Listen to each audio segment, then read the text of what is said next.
You know, a writer I follow on Facebook said it best in referencing a New York Times article about the controversy surrounding Toni Morrison's book, Beloved.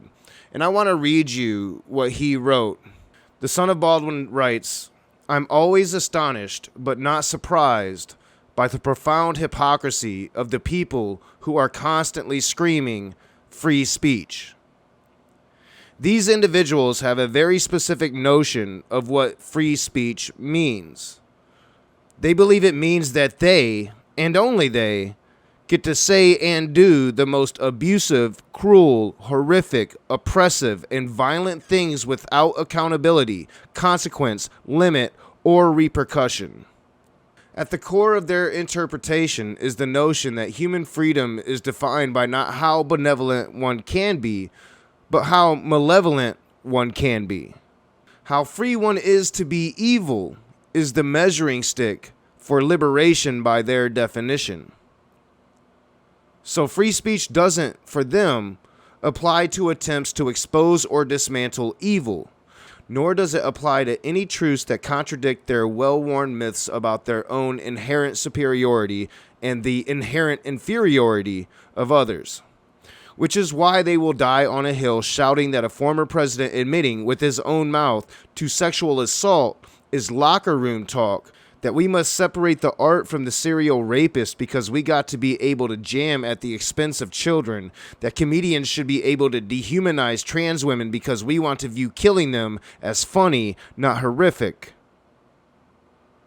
But with the other side of that same mouth, demand that Toni Morrison's Beloved be removed from bookshelves because the truth about antebellum slavery is triggering.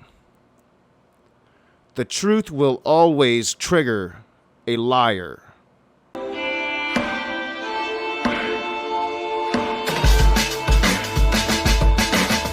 What is up, you heathens and demons, you sinners and saints, you beautiful, blasphemous bastards.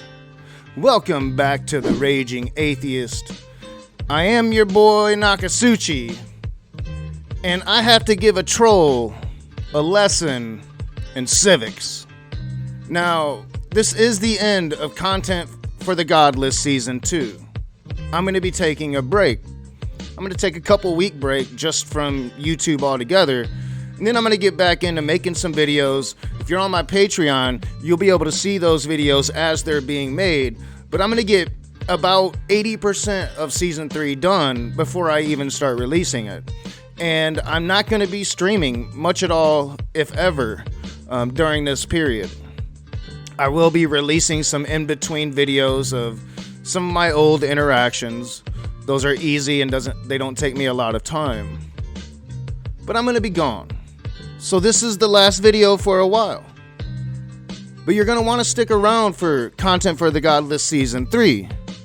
Because I'm not going to be holding back any punches. And also, eventually, I'll probably start live streaming again. Though, it might be a bit different when I do.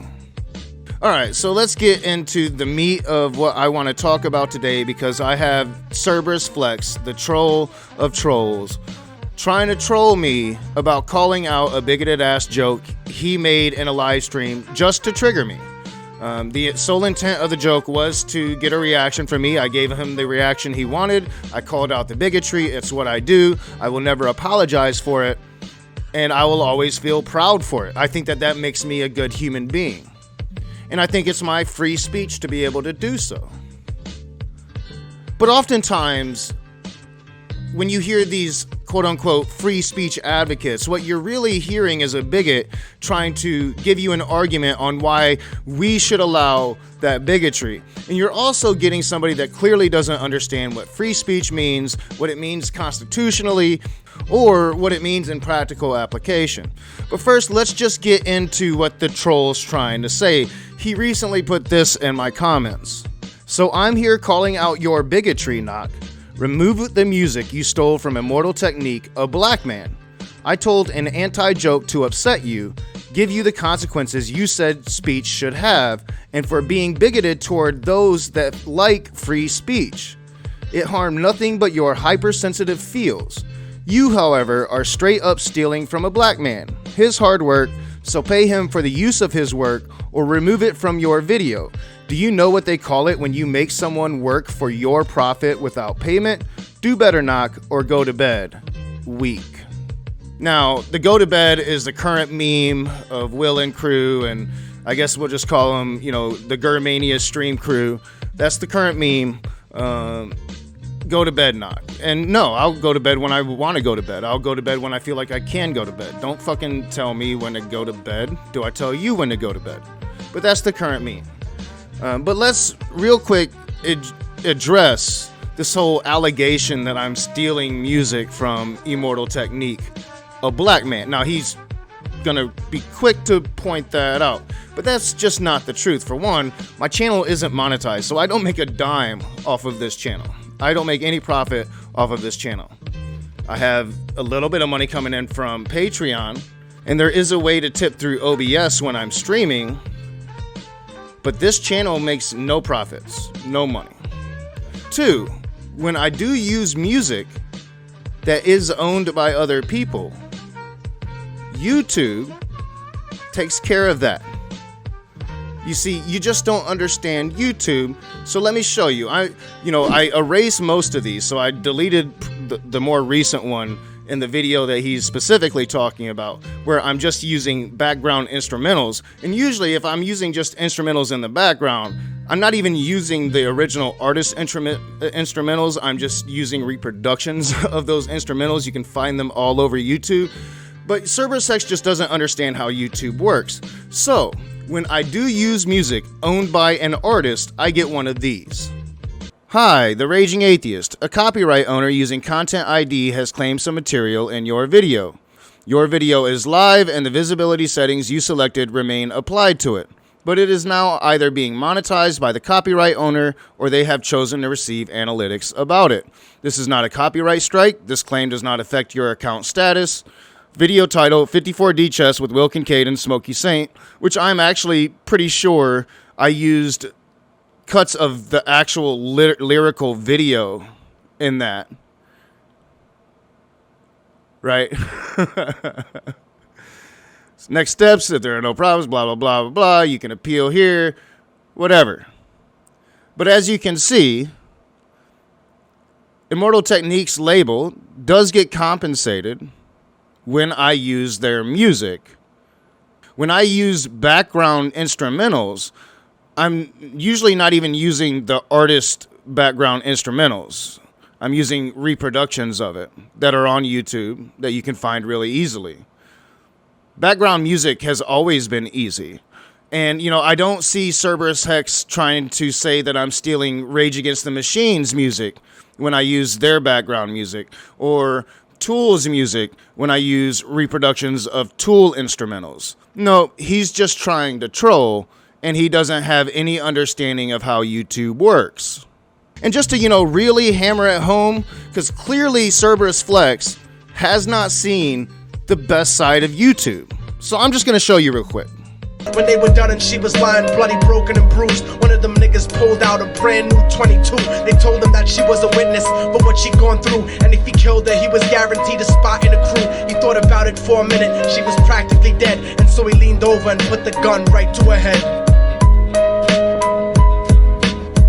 I'm falling and I can't turn back. And now I want to get to the main gist of the argument, is that I'm bigoted against people that quote-unquote like free speech. Clearly, Cerberus Hex does not know what the fuck free speech is, so let me lay it out for you. The primary reason for freedom of speech in our Constitution is to allow us, the citizens, to be able to criticize our government. Not to disallow me, a citizen, from being able to criticize the bigotry of Cerberus Flex. When you think of free speech, if you ever took 4th grade civics class, now I understand that they don't teach civics anymore, and most people like Cerberus Flex don't have an understanding of civics, but the first thing you should remember is that freedom of speech protects you from the government trying to deny your speech, not everyone else.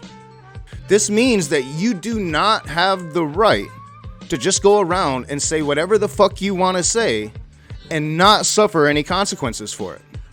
It only means that the government can't do something to take away your free speech, to take away your speech, especially your political speech.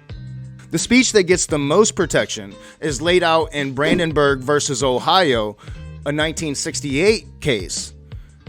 Political speech is the most protected speech under the First Amendment. Again, from the government. From the government. That's important. You know, a lot of people ask why Trump and his cronies get away with just blatantly lying, especially about the last election, but even just through the Trump presidency, or how do politicians get away with lying and they know that they're lying? Well, because there's this clause in the Constitution that protects political speech. That's the main reason. That's why, they go after Rudy Giuliani for breaking the bar or whatever. However they go after him, it's usually through other laws because they have this protection of political speech. And there's, blurry lines on what is and is not constituted as political speech, especially if you're a politician. Now, this does have its limits. So legally, you can politically advocate to overthrow the government, for instance. But the moment that turns from just advocating to overthrow the government to actually trying to overthrow the government, that's when your speech is no longer protected. So it does have its limits. You can advocate to overthrow the government, but the moment on January 6th where you actually try to overthrow the government, well, there's something that we call that, and that's called being a traitor. And this is the U.S. Supreme Court suit of 1970, the U.S. versus Schenck, that sets this precedent. The judge in that case, Oliver Wendell Holmes Jr., ruled, when speech presents a clear and present danger, the state can then abridge that person's free speech. And political speech isn't the only thing that is protected, it just gets the most protection. Symbolic speech is protected as well. This includes burning the American flag. You can do whatever you want to the American flag. That is protected speech under the Constitution. Hate speech is protected, even if it's very hated. Again, protected from a government agency. And this includes like burning a cross in somebody's yard. That is protected speech, political speech under the Constitution. Now, there's other laws to deal with people doing bad things. So if you're going to put a burning cross in somebody's yard, you can be arrested for vandalizing or a litany of other charges you could be arrested for doing that. But the act of doing it would be protected under free speech. What's also protected under free speech is people calling the racist out for doing it. Exposing the racist. Oh, it was this person that burned that cross underneath that hood. It's very nuanced. Free speech is extended to both sides. And it gives the most privilege to political speech. Fighting words are not considered protected free speech. So words meant to incite violence, words designed to incite violence, are not given free speech. In the case Chaplinsky versus New Hampshire, the court ruled that some words were so insulting that they would immediately result in violence and that those words weren't free speech. But again, above all, when it comes to the First Amendment, it is not unlimited. It is very limited to a government respecting or restricting your free speech, not everyone else. And that especially applies to employers, as we have seen in civil law, case law, time and time and time again. Back in 1942, in Pickering versus the Board of Education, a teacher wrote to a local editor about how he disagreed with the way the school board was spending money on the schools. He did this on his own time. He didn't do it on school time. He didn't do it using any of school resources. And he was fired from his job. So he subsequently sued, took it all the way to the Supreme Court, and he won that case. But he won that case because his employer was the school board, a government agency. And it's clearly defined in the ruling of that case that that is why he won that case. The First Amendment, free speech, is meant to protect us from an overreaching government, not from consequences for our actions and words. When you make what you claim to be an anti-joke and what I relate to be a very racist joke intentionally meant and directed at me, my reaction and my response to you is my free speech. I have the free speech to call you a bigot if you're being bigoted deliberately at me. Maybe not about me, but you're doing it deliberately. I have that right. It's called free speech. And if you were an advocate for free speech, you would understand that.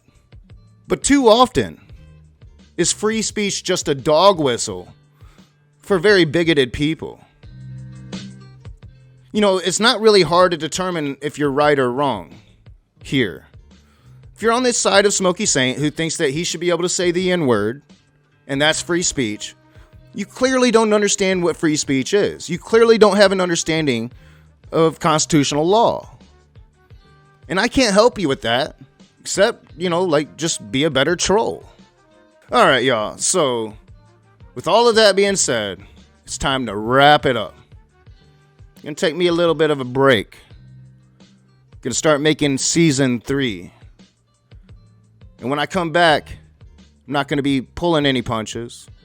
I'm gonna have most of the videos made. I'm gonna save room to be able to make some videos that I might need to make on the fly, given current news or current what's going on, whatever, I fought this battle for a long time, and I fought to quote-unquote normalize atheism for a long time. And while I want to normalize non-belief, I want to make it okay in society, a lot of non-believers, a lot of atheists are bigoted. They're on the other side of that fence. And we're not allies. We're not friends. And if you're just a troll, well, you're even worse. Because at least some people actually take a stand or actually show themselves for who they really are. And some people don't. I, for one, I do.